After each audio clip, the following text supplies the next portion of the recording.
Hi friends, welcome to my channel AHS knowledge. आज हम नए टॉपिक के साथ आए हैं। टॉपिक का नाम है material safety data sheet MSDS।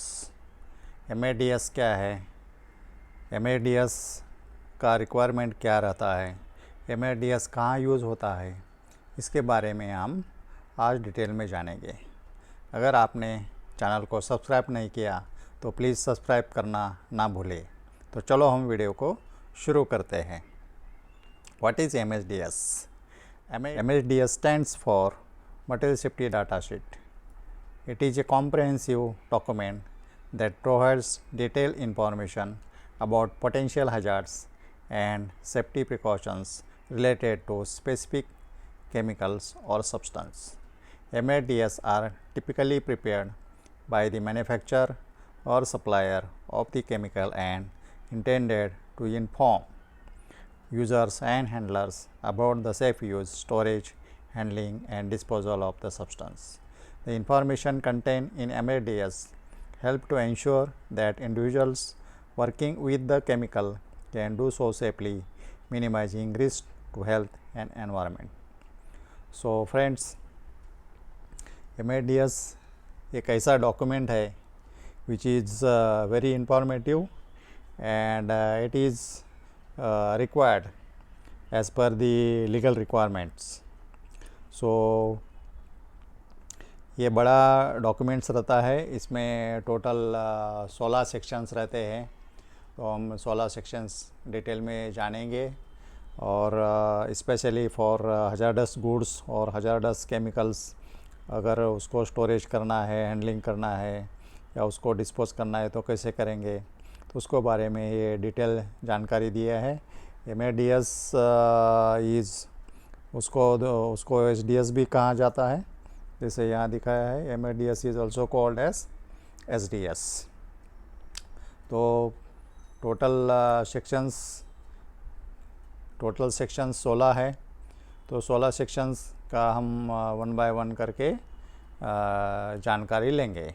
तो पहले 5 सेक्शन लिया है, सेक्शन 1, 2, 3, 4 एंड 5। तो इसमें क्या क्या आता है। सेक्शन 1 में product information, products identification and company address. इसमें प्रोडक्ट का टाइप क्या है, इसका यूज़ क्या है, अदर उसको कोई दूसरा नाम दिया है क्या केमिकल का, या सप्लायर का डिटेल्स दिया हुआ रहता है, या मैन्युफैक्चरिंग कौन कर रहा है उसका नाम दिया होता है। देन एड्रेस, डिटेल एड्रेस रहता है एंड कॉन्टैक्ट, अगर इमरजेंसी में कुछ हुआ तो उसको कॉन्टैक्ट नंबर दिया जाता है। ये सेक्शन 1 में रहता है। अभी सेक्शन 2 में हजार्ड आइडेंटिफिकेशंस के बारे में बताया गया है। हजार्ड आइडेंटिफिकेशन में क्या क्या आता है। हजार्ड क्लासिफिकेशंस आता है, देन लेबल एलिमेंट्स आता है, देन सिग्नल वर्ड्स रहता है, वेदर इट इज डेंजर्स और ये रहता है। देन हजार्ड स्टेटमेंट रहता है एंड प्रिकॉशनरी स्टेटमेंट्स। इसमें क्या क्या प्रिकॉशंस ले सकते हैं इसके बारे में हजार्ड आइडेंटिफिकेशन में दिया है। सेक्शन 3 में compositions and information and ingredients. इसका इंग्रेडिएंट क्या क्या रहता है, केमिकल कंपोजिशंस क्या रहता है, इसके बारे में सेक्शन 3 में जानकारी दी जाती है। इसमें स्ट्रक्चरल फार्मूला, CS नंबर मतलब chemical abstract service number. Then chemical का नाम रहता है, प्रोडक्ट आइडेंटिफायर रहता है, मॉलिकुलर फार्मूला रहा है, क्लासिफिकेशंस रहता है। ये सारे डिटेल्स इसमें सेक्शन 3 में दिया जाता है। नाउ सेक्शन 4 में फर्स्ट एड मेजर्स या सेफ्टी फर्स्ट एड आप कैसे करेंगे। कुछ स्पिल हुआ, गिर गया, तो इसमें अपना शरीर पर गिर गया तो क्या करेंगे, या अपना स्किन पर गिर गया तो क्या करेंगे, या आँख में गया तो क्या क्या सेफ्टी लेंगे, तो इसके बारे में सेक्शन 4 में इंफॉर्मेशन दिया जाता है। Symptoms and effects, medical attentions and immediate treatment, entry routes आप केमिकल के बारे में जानते हो। इसमें inhalations, injections, skin and eye contacts. तो इसके थ्रू अपना केमिकल का एंट्री होता है अपने बॉडी में, और इसके लिए एंट्री नहीं होना चाहिए, इसके लिए प्रॉपर प्रिकॉशंस लेना पड़ता है। ठीक है, तो ये हो गया section 4। Now coming to section 5, this is about fire fighting measures. कौन से केमिकल्स में कौन सा फायर एक्सटिंग्विशर्स यूज़ करना है उसके बारे में जानकारी दिया जाता है। फायर फाइटिंग एक्सटिंग्विशिंग मीडिया कौन सा यूज़ करना है, फायर फाइटिंग प्रोसीजर्स क्या प्रोसीजर्स यूज़ करेंगे, या एवन आप फायर फाइटिंग कर रहे हैं, केमिकल का आग लगाया और आप एक्सटिंग्विश कर रहे हैं, तो आप क्या क्या पीपीईज पहनेंगे during the fire fighting, this is also important. तो ये जानकारी सेक्शन 5 में दिया है। नाउ सेक्शन 6 टू सेक्शन 10 में क्या क्या रहता है, दिस इज सेक्शन 6। इसमें एक्सीडेंटल रिलीज मेजर्स, अचानक केमिकल स्पिल हो गया या ज़्यादा क्वांटिटी में बह गया, तो इसके लिए आप क्या क्या करेंगे, इसके लिए कौन से पर्सनल प्रिकॉशंस या प्रोटेक्शन ले लेंगे, या एनवायरनमेंट में स्पिल हो गया या एनवायरनमेंट डैमेज नहीं होना चाहिए, इसलिए आप क्या प्रिकॉशन लेंगे, तो इसके बारे में ये इंफॉर्मेशन दिया है। और क्लीनअप मेथड्स, मतलब स्पिल क्लीनिंग बोलते हैं उसको। ठीक है, तो ये क्लीनिंग आप कैसा करेंगे उसके बारे में जानकारी दिया है। Section 7 states about the handling and storage, chemical का हैंडलिंग कैसे करेंगे, केमिकल का स्टोरेज कैसे करेंगे, तो उस टाइम क्या क्या खतरा रहता है, इसके बारे में जानकारी दिया है। ये जनरल प्रिकॉशंस आप क्या क्या लेंगे, पर्सनल प्रोटेक्शंस क्या लेंगे, स्टोरेज मेथड्स कैसा रहेगा आपका, तो उसके बारे में जानकारी दिया है। और इनकम्पैटिबिलिटीज़, मतलब एक दूसरे के ऊपर केमिकल का असर पड़ता है या केमिकल रिएक्ट करता है, तो उस टाइम ऐसे रिएक्ट होने वाले केमिकल्स एक जगह में रखेगा तो एक्सीडेंट की संभावना रहती है। तो ऐसे अलग अलग केमिकल्स आप कैसे रखेंगे उसके बारे में ये जानकारी दिया है। Now section 8 is exposure control और पर्सनल प्रोटेक्शंस। इसमें पर्सनल प्रोटेक्शंस क्या क्या यूज़ करेंगे, प्रोटेक्टिव क्लोथिंग कौन सा यूज़ करेंगे, या eye protections, gloves, respirator, exposure limits क्या क्या रहता है, अप्रोप्रिएट इंजरिंग कंट्रोल्स क्या लेंगे, तो इसके बारे में सेक्शन 8 में इंफॉर्मेशन दिया है। Now section 9 states about physical and chemical properties, chemical का कौन सा फिजिकल प्रॉपर्टीज़ रहता है, केमिकल का कौन सा केमिकल प्रॉपर्टीज़ रहता है, तो इसके बारे में जानकारी दिया है। तो उसका अपीयरेंस, फिजिकल स्टेट, उसका ऑडर यानी कि स्मेल कैसा है, पीएच वैल्यू क्या है, फ्लैश पॉइंट क्या रहता है, वेपर प्रेशर्स क्या है केमिकल का, वेपराइजेशन रेट क्या है, density, boiling point, melting points etcetera. तो ये सारी चीज़ सेक्शन 9 में मेंशन किया हो रहता है। Now section 10 is about stability and reactivity. इसमें केमिकल स्टेबिलिटी क्या है, हजार्डस रिएक्शंस क्या है, या डिकम्पोजिशंस बोलते हैं हम लोग, ये कंडीशंस टू अवॉइड्स। इसको कई केमिकल्स हाईली रिएक्टिव रहता है, कई केमिकल स्टेबल रहता है, कई केमिकल एनवायरनमेंट में अनस्टेबल रहता है। तो ये सारी चीज़ केमिकल का प्रॉपर्टीज़ यह कैसे क्या है उसके बारे में जानकारी रहना ज़रूरी है। तो ये सारी चीज़ आपने MADS में मेंशन किया होता है। अगर कोई एक्सीडेंट होता है या कोई हादसा होता है तो उसमें आपको ये रेफरेंस में आएगा या आप इमिडिएटली रेफ़र कर सकते हैं। तो ये जो डॉक्यूमेंट है MADS वो इजीली अवेलेबल होना चाहिए ताकि इमरजेंसी में आप उसका इस्तेमाल कर सकते हो। नाउ सेक्शन 11 टू सेक्शन 16, तो इसमें क्या क्या आता है ये हम थोड़ा सा देखते हैं। सेक्शन 11 में टॉक्सिकोलॉजिकल इन्फॉर्मेशंस, यानी कि उसका रूट ऑफ एक्सपोजर क्या है, यानी कि टारगेट ऑर्गेन इफेक्ट्स क्या रहता है, symptoms related to physical, chemical and toxicological characteristics, उसके सिम्टम्स क्या क्या रहता है, ये जानकारी सेक्शन 11 में दिया गया है। नाउ सेक्शन 12 क्या है? It is about ecological information. This section states about the environmental protections. Environmental protect करने के लिए क्या क्या करना है उसके बारे में ये सेक्शन 12 बताता है. Now section 13 states about the disposal considerations. कोई भी केमिकल आप ऐसे ही पानी में नहीं छोड़ सकते या कोई सॉइल में नहीं छोड़ सकते because of the environment pollutions.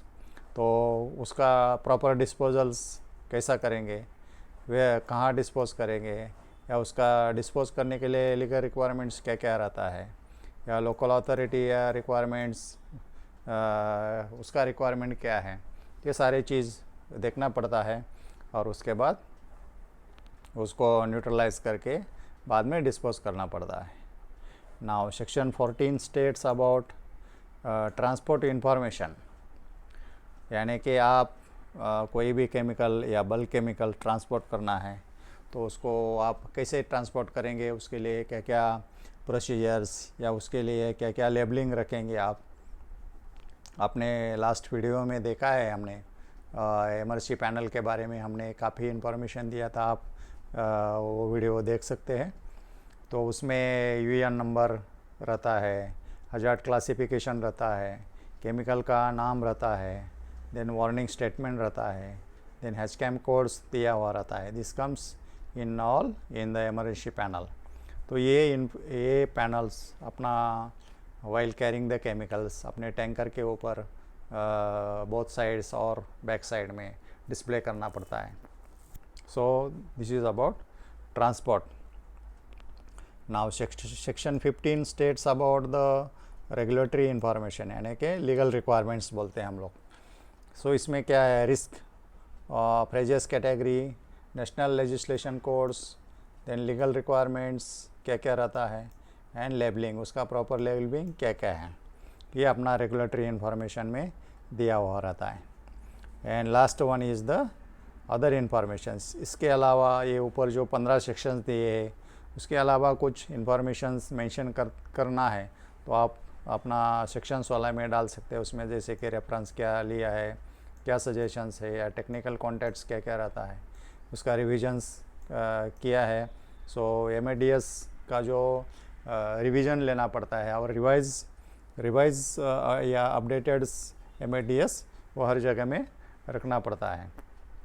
Also the NFPA rating, National Fire Protection association बोलते हैं उसको, शॉर्ट में NFPA बोलते हैं. तो उसका रेटिंग क्या क्या है केमिकल का वो भी उसमें आप मेंशन कर सकते हो. तो फ्रेंड्स ये हमने टोटल सेक्शंस दिए हैं. सो बेसिकली MADS क्यों चाहिए हमको? सो MADS of hazardous ingredient of products shall be prepared, maintained and updated as per the section 41B of the Factories Act 1948 and MSIHC rules 1989 schedule 9. तो इसके under अपना requirements है, इसके अंडर अपना MADS documents आता है.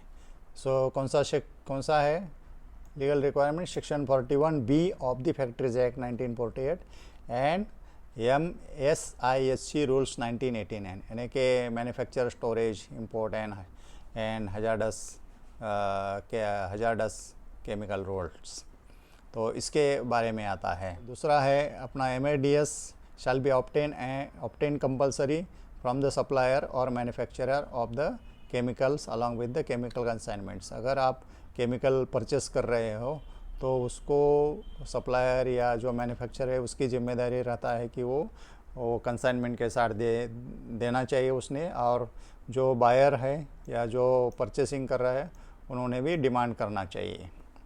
दूसरा चीज़, एक कॉपी MADS की कॉपी अपना ड्राइवर के साथ जब अपना कंसाइनमेंट्स ट्रांसपोर्ट हो रहा है या आप कैरी कर रहा है तो एक कॉपी अपना हमेशा ड्राइवर के साथ कॉपी रहना चाहिए, ताकि वो ट्रांसपोर्ट में कुछ इशू आ गया तो उसको इमीडिएटली रेफ़र कर सकते हैं. दूसरा important, all MADS shall be made easily available at stores, QC, EHS and respective section department, जहाँ जहाँ केमिकल्स यूज़ हो रहा है या सेक्शन में क्या क्या यूज़ हो रहा है, तो उसके जो केमिकल जितने समझो 4 केमिकल है, 5 केमिकल है, वो सेक्शन उसके MADS का कॉपी बना के अपने सेक्शन में रखना चाहिए। मेनली अपना स्टोर्स में होना चाहिए, क्योंकि स्टोर में बहुत से केमिकल हैंडल होते हैं। क्वालिटी कंट्रोल यानी कि लैब में भी बहुत से केमिकल्स रहते हैं। EHS इज़ अ कॉमन ये है, तो वहाँ भी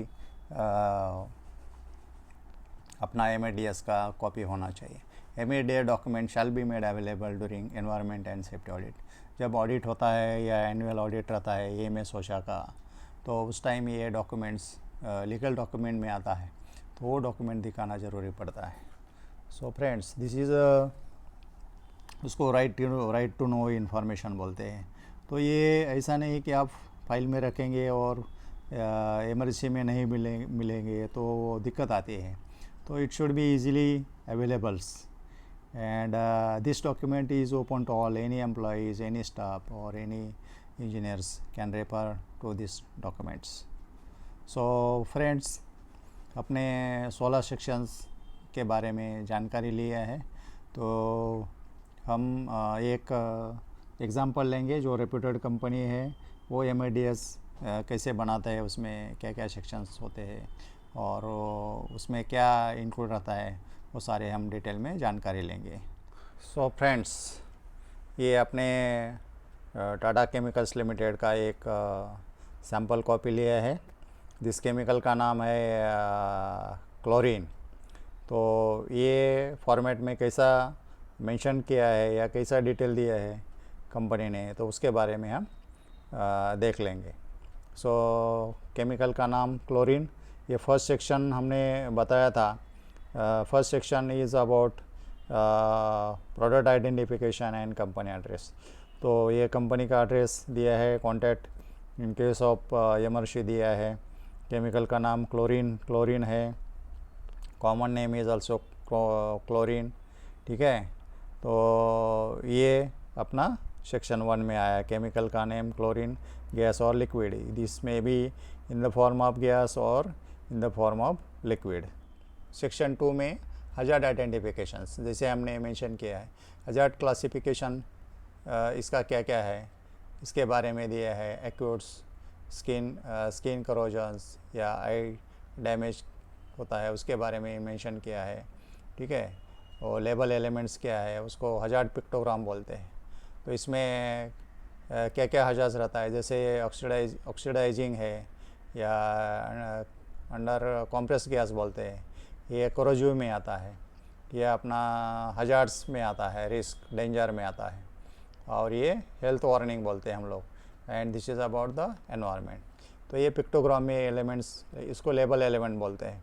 सिग्नल वर्ड में भी डेंजर्स और क्या क्या आपको प्रिकॉशंस लेना है उसके बारे में है। हजार्ड स्टेटमेंट में ये मेंशन किया है उसने कि उसमें मे कॉज फायर और this is oxidizers, this contain gas under pressures, this causes severe skin burns और this is a fatal if in all. So this is about hazard identifications. So precautionary statement में क्या क्या है, do not handle until safety precautions have been read and understood. Keep reduction walls and fittings free from oil and grease. Do not breathe gas. Wash hands thoroughly after handling. Use store only outdoors or in well ventilated places. Avoid release to the environment. Wear protective gloves या safety PPEs क्या क्या पहनना है। In case of fire क्या क्या करना है, stop leaks if safe to do so, stores lock up and dispose of container dispose in a safe manner, ठीक है। तो ये सेक्शन 3 क्या है, कंपोजिशन, इंफॉर्मेशन एंड इंग्रेडिएंट्स, उसके बारे में दिया है। स्ट्रक्चरल फार्मूला, उसका मॉलिकुलर वेट्स, मॉलिकुलर फार्मूला क्या है। Then CS nums, chemical abstract service number बोलते हैं, ये क्या क्या दिया है। ये क्लोरीन का दिया है 7782-505, ठीक है। ये अपना 3 नंबर हो गया। 4 नंबर फर्स्ट एड मेजर्स बोलते हैं हम लोग। तो फर्स्ट एड मेजर्स यानी कि आप खाने के टाइम्स कुछ अपने बॉडी में गया तो क्या क्या करना चाहिए फर्स्ट एड। इनहेलेशंस मतलब आप ब्रीदिंग में गया या ब्रीथ करने के टाइम क्लोरीन अंदर गया तो आप क्या क्या प्रोसीजर्स लेंगे उसके बारे में दिया है। ठीक है, आइज़ में गया तो क्या क्या करना चाहिए। ठीक है, उसको क्या बोलते हैं हम लोग, फ्लश, टोटली आइज़ फ्लश करना चाहिए with the copious amount of water. उसके लिए अलग अलग आई शावर्स या बॉडी शावर्स बोलते हैं हम लोग। तो ये आपको as a first aid use करना है। कोई भी बॉडी में कोई केमिकल गिरता है या आँख में गिरता है तो उसका रूल होता है अराउंड 15 मिनट्स वो फुल्ली वॉश करना चाहिए। ठीक है, इसका भी सेम है, स्किन या अपने बॉडी पर गिरा तो क्लोथिंग रिमूव करना है एंड क्यूपियस क्वांटिटीज़ ऑफ वाटर या पानी में उसको धो लेना है, उसको बोलते हैं बॉडी वॉश शावर्स। ठीक है, उसके बाद उसका सिम्टम्स इफेक्ट क्या रहता है, एक्यूट्स क्या है या डिले हो गया, डिलेड क्या है इफेक्ट्स, तो उसके बारे में इसमें इंफॉर्मेशंस दिया है। ठीक है, 5 में फायर फाइटिंग्स, ये कौन सा टाइप का आप फायर एक्सटिंग्विशर्स यूज़ करेंगे उसके बारे में इंफॉर्मेशन है। Whether we have to use spray और whether we have to use fog, इसके बारे में ये डिटेल इसमें बताया जाता है। एंड प्रिकॉशंस मतलब आप SCBA यूज़ करेंगे या और कौन सा केमिकल सूट पहनेंगे या कोई और अपना फेस स्क्रीन्स यूज़ करेंगे, तो इसके बारे में इंफॉर्मेशन दिया हुआ रहता है। ठीक है, तो 6th में एक्सीडेंटल रिलीज़ मेजर्स, अगर इसमें एक्सीडेंट्स बाय चांस रिलीज़ हो गया, एक्सीडेंट हो गया और केमिकल रिलीज़ हो गया तो इसके बारे में क्या क्या आप करेंगे, पर्सनल प्रिकॉशंस क्या लेंगे, या इन्वायरमेंट के लिए प्रिकॉशंस क्या करता है। कोई केमिकल्स अपना ज़्यादा स्प्रेड नहीं होना चाहिए, उसको कंटेन करना चाहिए, या किसी किसी को डाइल्यूट करना पड़ता है। हम लास्ट वीडियो में देखे हैं एमआरसी पैनल में क्या रहता है, उसमें 2 तरीके से आपको केमिकल का कंट्रोल करना है। एक तो डाइल्यूट्स या उसमें बहुत सा पानी यूज़ करना है, और दूसरा है कंटेन, वो बाहर या अपने ड्रेनेज में नहीं फैलना चाहिए। अगर वो जाएगा तो it will create a environmental issue. So okay, so this is ये अपना एक्सीडेंटल रिलीज मेजर में है। क्लीन अप मेथड यानी कि आप कैसे क्लीन करेंगे अगर ये स्पिल हुआ है तो। ठीक है, स्मॉल स्पिल है तो क्या करेंगे, लार्ज स्पिल है तो क्या करेंगे। So this is about spillage. Now handling and storage, हमने बताया है लास्ट वीडियो पिछले स्लाइड्स में कि उसको प्रॉपरली हैंडल कैसे करेंगे, स्टोरेज कैसे करेंगे। इसमें अगर कोई दूसरा केमिकल डालेंगे तो क्या क्या होता है, कोई रिएक्टिव केमिकल्स रहता है, तो ऐसे आप एक दूसरे में मिक्स केमिकल स्टोर नहीं कर सकते। ठीक है, हैंडल करने के टाइम्स आपने क्या क्या पर्सनल प्रोटेक्टिव यूज़ करना है उसके बारे में ये सेक्शंस बताता है। ठीक है, तो स्टोरेज के टाइम भी वो कूल वेल वेंटिलेटेड या उसके ओपन स्पेस में रखना चाहिए, उसके बगल में दूसरे कोई केमिकल्स नहीं रखना चाहिए, तो उसके बारे में ये सेक्शंस में इंफॉर्मेशन बताया है। इनकॉम्पेटेबिलिटी मतलब कोई दूसरा केमिकल एक दूसरे पर असर करता है, तो इसका क्लोरीन का इनकॉम्पेटेबिलिटी क्या है, acids, alkalis, reducing agents and combustibles. ठीक है, exposure control and personal protections, इसके बारे में आप PPE क्या क्या पहनेंगे, गॉगल्स या सूट या फेस स्क्रीन, फेस मास्क या ग्लव्स या केमिकल सूट्स। इसमें स्किन के लिए या रेस्पिरेशन के लिए, आइज़ के लिए अदर इंफॉर्मेशंस इसमें दिया हुआ रहता है। ठीक है, एक्सपोजर लिमिट के बारे में इंफॉर्मेशन दिया है, TLV, अपना TWA और STL, short term exposure limit बोलते हैं उसको। ठीक है, और TWA मतलब टाइम वेटेड एवरेज। ठीक है, इंजरिंग कंट्रोल के बारे में क्या क्या आप खबरदारी लेंगे उसके बारे में बताएं। ना फिजिकल एंड केमिकल प्रॉपर्टीज़ में अपना डिटेल में दिया है, molecular weights, specific gravity, pH, flash points, odour, auto ignition, temperature, boiling, melting point वगैरह वगैरह। ठीक है, तो ऐसे दिए हुआ रहता है। स्टेबिलिटी एंड रिएक्टिविटी, इसमें कुछ केमिकल्स स्टेबल रहता है, कुछ केमिकल अनस्टेबल रहता है। ठीक है, तो उसमें रिएक्टिव केमिकल्स एक दूसरे के अगल बगल में आप नहीं रख सकते हो, ठीक है। तो इसके बारे में दिया है। ये स्पेसिफिकली इसमें टॉक्सिक फ्यूम्स ऑफ क्लोराइड्स के बारे में बताया है, flammable materials, other reducing agents and meaning of all metals. Moist chlorine is highly corrosive except to the glass, stoneware or porcelain and certain alloys and only at the low pressures. तो इसके बारे में reactivity बारे में बताया है। Condition to avoid बताया, मतलब आप क्या क्या ये कंडीशंस आप क्रिएट नहीं होना देना चाहिए, ठीक है। उसके बारे में ये जानकारी दी है। टॉक्सिकोलॉजिकल इंफॉर्मेशंस, ठीक है। तो टॉक्सिकोलॉजिकल इंफॉर्मेशंस मतलब अपने शरीर में क्या क्या असर होएगा इसके बारे में इंफॉर्मेशन दिया है। इनहेलेशंस हो गया या माउथ में गया या अपने स्किन पर गिर गया तो क्या क्या होगा, ठीक है, इसके बारे में दिया है। ओके, इकोलॉजिकल मतलब this is related to environment. Environment में क्या क्या असर हो सकता है, क्लोरीन स्पिल हो गया या गिर गया तो इसके बारे में ये सेक्शंस इंफॉर्मेशन बताता है। डिस्पोजेबल कंसिडरेशन मतलब कोई कंपनी का कोई लीगल अथॉरिटीज़ का रूल रहता है, कई लोकल रिक्वायरमेंट रहता है, इसमें आप डायरेक्ट डिस्पोज पानी में या सॉइल में नहीं डाल सकते।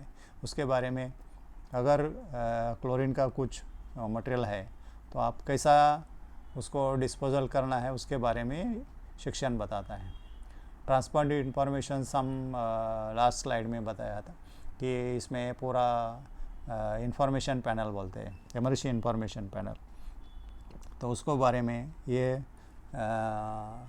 सेक्शंस इंफॉर्मेशन बताता है कि उसका हजार्ड क्लास क्या है, लेबल रिक्वायर्ड्स क्या है, ठीक है, उसका शिपिंग नेम क्या है, यूएन नंबर मतलब यूनाइटेड नेशन नंबर क्या है, ठीक है। उसके बाद अपना हैशकैम भी रहता है, हजार्डस केमिकल कोड क्या है वो भी इंफॉर्मेशन बताता है। रेगुलेटरी इंफॉर्मेशन मतलब अपना लीगल रिक्वायरमेंट्स क्या क्या होना चाहिए इसके बारे में ये सेक्शंस बताता है, ठीक है। और लास्ट वन रहता है अदर इंफॉर्मेशन, जिसमें आप क्लासिफिकेशन या यानी PA rating, National Fire Protection Association rating बोलते हैं, तो इसके बारे में भी आपको जानकारी दिया जाता है। या कोई टेक्निकल कॉन्टैक्ट नंबर है या कुछ रिविजन्स है तो इसके बारे में आप बता सकते हो। सो फ्रेंड्स, ये अपने overall material safety data sheets के बारे में जानकारी लिए है। तो इसमें काफ़ी इंफॉर्मेशंस देने की कोशिश की। इसमें अगर कोई आपको डाउट्स है या कोई क्लैरिफिकेशन है तो आप कमेंट सेक्शन में बता सकते हैं, तो हम उसको डिटेल आपको और भी एलाबोरेट करके देने की कोशिश करेंगे। तो इसी के साथ मेरे ख्याल से ये वीडियो इन्फॉर्मेटिव रहेगा आपके लिए, जो अपना केमिकल फील्ड में है उसको काफ़ी यूज़फुल होगा, वो आप रिव्यू कर सकते हैं, ठीक है। तो इसके साथ हम ये वीडियो इधर ही क्लोज़ करते हैं। जय हिंद, जय सुरक्षा।